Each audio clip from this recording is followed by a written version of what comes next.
Gold almost 3440 से fall होके 3325 almost लो बनाया है। और ये पूरा रैली ही किसी ना किसी तरीके से मेरे हाथ पे आया है। कहीं ना कहीं थोड़ा बहुत ट्रेलिंग भी गया है।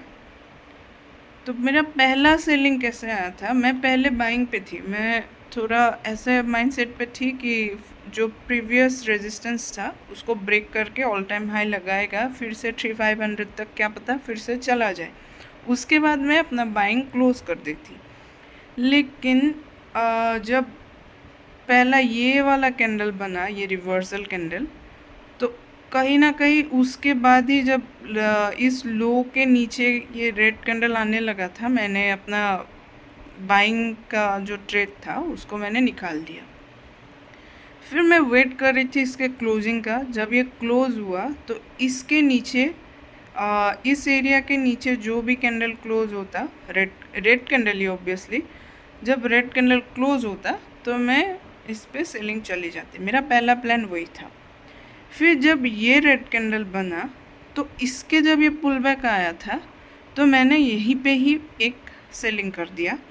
तो ये वाला सेलिंग का मेरा इस वाले कैंडल के विक ने मेरा एसएल खा दिया, जो कि मेरा ये इसने शायद 3420 जैसा लगाया है।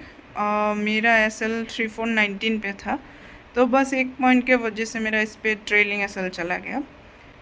फिर जब इस कैंडल ने रिवर्स होके ऐसा क्लोज कर दिया तो तब मैंने इस पे एक रिस्क लेके फिर से सेलिंग किया, क्योंकि ओवरऑल मार्केट यहाँ से सेलिंग ही था, तो मैंने थोड़ा सेलिंग पे रिस्क लेना प्रेफर किया।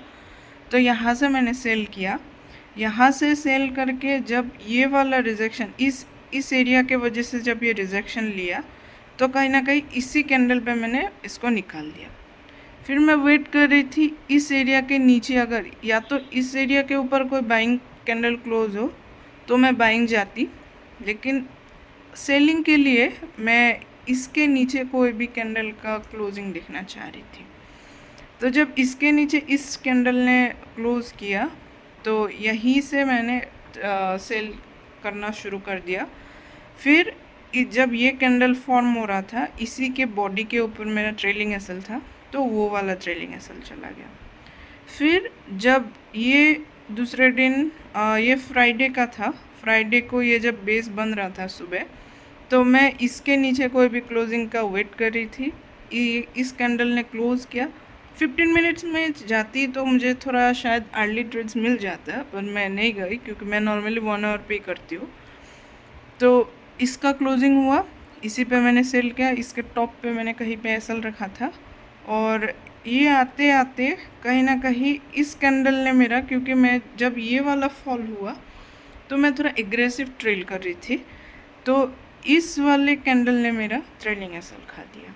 तो यही था मेरा पूरा का पूरा सेलिंग। अब देखना ये है कि वन डे पे इस एरिया पे बार बार रिजेक्शन हुआ और अभी जा रहा है सेलिंग।